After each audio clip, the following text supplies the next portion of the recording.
అందరికీ నమస్తే. ఈరోజు ఫస్ట్ ఫేజ్లో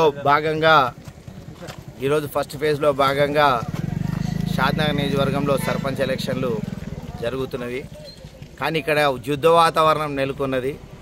అంటే కాంగ్రెస్ పార్టీకి తొత్తుగా వ్యవహరిస్తున్న నంది ఎంసీఐని ఖచ్చితంగా సస్పెండ్ చేయాలి.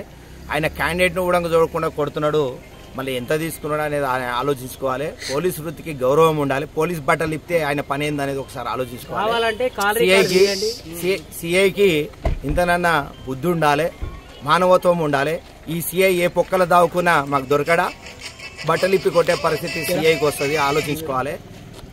ఎమ్మెల్యే అరాచకాలు మామూలుగా లేవు. అరే ఓన్ వెహికల్లో పోతుంటే కూడా ఆపి కొట్టుడేంది విచిత్రం. కాకపోతే అసలు నీకు గెలిచే పరిస్థితి ఉందా? నీకు దమ్ము ఉందా? ధైర్యం ఉందా? నువ్వు ఒక వాడైనా గెలిచే పరిస్థితులు ఉన్నాయా? ఆలోచించుకోవాలి. అమలుగానే హామీలు ఇచ్చినావు, దొంగ హామీలు ఇచ్చినావు.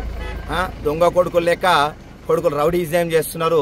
పోలీసులకు మరొక్కసారి హెచ్చరిస్తున్నా, షాద్నగర్ నియోజకవర్గంలో ఎక్కడెక్కడైతే పోలీసులు రెచ్చిపోతారో ఏ పొక్కలు దావుకున్నా కానీ ఈ నందిగాం సిఐ లాంటి వాళ్ళను బట్టలు ఇప్పి కొట్టే పరిస్థితికి వస్తుంది. ఆలోచించుకోవాలి. సిఐ గారు మీకేం అవసరము? గవర్నమెంట్ ఆఫీసర్ మీరు, మీ డ్యూటీ మీరు చేసుకోండి. లైన్ పరిధిలో ఎవరన్నా గుమిగూడితే అడగండి.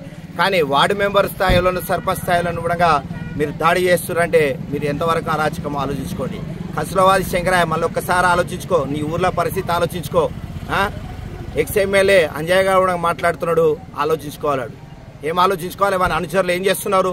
నవీన్ రెడ్డి అట్లా చేసి ఇట్లా చేసినట్టు చెప్పి మాట్లాడుతున్నాడు. అరే నీ అరాచకాలకి నేను ఓడగొట్టిరు. సిగ్గు శరం రోషం ఉంటే నీ ఊర్లో స్వచ్ఛందంగా ఎలక్షన్ చేసుకో. అలాగే ఇర్రపల్లి శంకర్ గారిని కూడా వార్నింగ్ ఇస్తున్నా, ఆలోచించుకోండి. అధికారులను ఎన్ని రోజులు వాడుకుంటావు? నువ్వు ఇంకో 2 years వాడుకుంటావు. ఇంకో 2 years తర్వాత అధికారులు ఏం చేస్తారు? నువ్వేం చేస్తావు? నీ ఊర్లో ఎలక్షన్లో ప్రశాంతంగా జరిగే పరిస్థితులు లేవు. ఎందుకురా నీకు ఇవన్నీ అవసరమా? ఆలోచించుకో.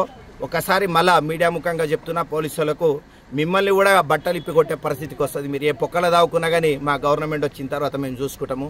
ఏదైతే నిన్న రాత్రి మా క్యాండిడేట్లు ఏదైతే కేశంపేట కోతురో వాళ్ళను కూడా అంటే ఆ ఊర్లో ఏమైపోయిందంటే ఎమ్మెల్యే ఎక్స్ఎమ్మెల్యే ఇద్దరు ఒకటైపోయారు. అంటే గంత అరాచకమా? టీఆర్ఎస్ పార్టీ 4 సార్లు టికెట్ ఇచ్చింది. నీ భవిష్యత్తు ఆలోచించుకోవాలి. నువ్వేం చేసి నువ్వు మాట్లాడుతున్నావు, ఏం చేసి వీడియోలు పెడుతున్నావు? నీ ఊర్లో వచ్చి మేము పైసలు పంచినామా? నీ బ్యానర్ పెట్టుకొని ఊర్లో ఎట్లా పడరో చూసుకో. అదొకసారి మళ్ళీ మర్చిపోకు. నువ్వు నీ కొడుకుల అరాచకాలకు ఇంత చిత్తుకోడిపోయినా కూడా ఆలోచించుకో. కేసీఆర్ గారు మంచోళ్ళు, కేసీఆర్ గారు పెద్ద స్థాయిలో ఉండే. కానీ నీ చిల్లర శాస్త్రాలు అన్ని ఊళ్ళల్లో తెలుస్తున్నాయి. అన్ని ఊళ్ళల్లో ఏం చేస్తున్నావో తెలుస్తున్నది. నీకు అరాచకానికి నీకు ఇర్రపల్లి శంకర్ గారికి ఇద్దరికి సమాధి పెట్టే పరిస్థితులు చాలా దగ్గరనే ఉన్నాయి. ఇన్ని రోజుల అరాచకం 10 ఏళ్ళు నిన్ను చూసిర్రు, 5 ఏళ్ళు వారిని చూస్తారు. తర్వాత ఏమవుతుంది? మాలాంటి వాళ్ళు వస్తారు, యువత వస్తారు, బట్టలు ఇప్పి కొట్టే పరిస్థితికి వస్తుంది. మరొకసారి నందిగాం సిఐకి హెచ్చరిస్తున్నా, అలాంటివి మానుకో. నీ పోలీస్ వృత్తిని గౌరవించు. ప్రసాద్ గారు ఇప్పటికైనా బుద్ధి తెచ్చుకొని మీరు సర్పంచ్ క్యాండిడేట్లను వార్డు మెంబర్ క్యాండిడేట్ కొట్టే స్థాయికి వచ్చిందంటే మిమ్మల్ని కూడా పోలీస్ బట్టలు ఇప్పి కొట్టే పరిస్థితికి వస్తుంది. ఒకసారి ఆలోచించుకోండి. మీరు ఏం చేస్తున్నారు? ఈరోజు ఓటర్లను భయభ్రాంతులకు గురి చేస్తున్నారు. ఓటర్లను కనీసం వాళ్ళ సొంత వెహికల్లో కూడా ఆ లైన్ దాటి అవతలు కూడా ఇంటికా నుంచే కొట్టుకుంటూ వస్తున్నాం అంటే నీ పరిస్థితి ఏందో ఆలోచించుకో. అంటే ఇక ముందు ఇట్లాంటివి బంద్ చేసుకోవాలి. అరాచకం అనేది బంద్ చేసుకోవాలి. ఇవి బంద్ చేసుకోకుంటే తగిన బుద్ధి ఇర్రపల్లి శంకర్కు, ఎక్స్ఎమ్మెల్యే కొడుకులకి ఎవరికైతే ఉన్నారో రవి మురళికి మరొకసారి హెచ్చరిస్తున్నా పత్రికా ముఖంగా.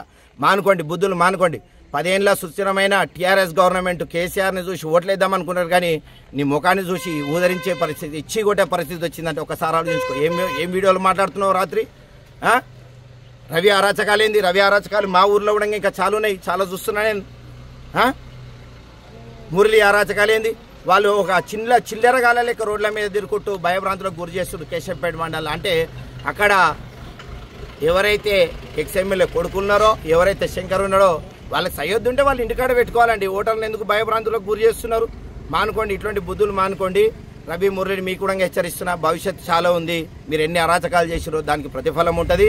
అలాగే ఇర్రపల్లి శంకర్ కూడా హెచ్చరిస్తున్నా, చాలా చూసినా నేను ఇటువంటివి. నేను చూసే ఈ స్థాయికి ఎదిగిన మళ్ళీ ఇటువంటివి బంద్ చేసుకోవాలని చెప్పి పత్రికా ముఖంగా, ఎలక్ట్రానిక్ ప్రింట్ మీడియా ముఖంగా హెచ్చరిస్తున్నా. తెలంగాణ వాదులందరూ బయటికి రండి. టీఆర్ఎస్ బలపరిచిన క్యాండిడేట్లందరినీ గెలిపియండి. ఈ కుయుక్త రాజకీయాలను, ఇలాంటి ఎక్స్ఎమ్మెల్యే కొడుకులను ఎంత నీచంగా ప్రయత్నిస్తున్నారంటే వాడు కానీ వాని అనుచరులు కానీ, ఈరోజు వీర్లపల్లిల శంకర్ గారు కానీ, ఇవన్నీ అవసరమా అండి? వానికి ఒక్కనికే వస్తుందా మాట్లాడనీకే? మాకు రాదా మాట్లాడనీకే? ఇవన్నీ బంద్ చేసుకోవాలని చెప్పి అందరి ముఖంగా హెచ్చరిస్తున్నాయి. ఎందుకంటే party TRS party BRS party బలపరిచిన క్యాండిడేట్లను గెలిపించమంటుంది. కానీ ఇదేందండి విచిత్రంగా, ఊళ్ళలోకి వస్తే వాడు వీడు ఒకటై ఇద్దరు కుమ్ముకై అరే భూములు వంచుకోండి, అన్ని వంచుకోండి, కొట్టుండి తిట్టుండి, ఇంక ఎన్ని రోజులు ఉంటారు అరాచకం ఇది. ఇట్లాంటివన్నీ బంద్ చేసుకోవాలని చెప్పి పత్రికా ముఖంగా అందరినీ హెచ్చరిస్తున్నా. ఇది వార్నింగ్ అనుకోండి, ఏమని అనుకోండి, ఎవరికి ఏం భయపడే లేదు, ఎవరిని అయ్యా సొత్తు తిన్నది లేదు, ఎవరిని ఏం గుంజుకునే లేదు. ఇట్లాంటివి అరాచకాలు మరొకసారి సృష్టిస్తే భయభ్రాంతులకు గురి చేస్తే సీఏ గారికి మళ్ళీ చెప్తున్నా, నువ్వు ఏ పొక్కల దావుకున్నా నవీన్ రెడ్డి గుర్తొచ్చేటట్టు మాత్రం చేస్తాడు, గుర్తుపెట్టుకోండి.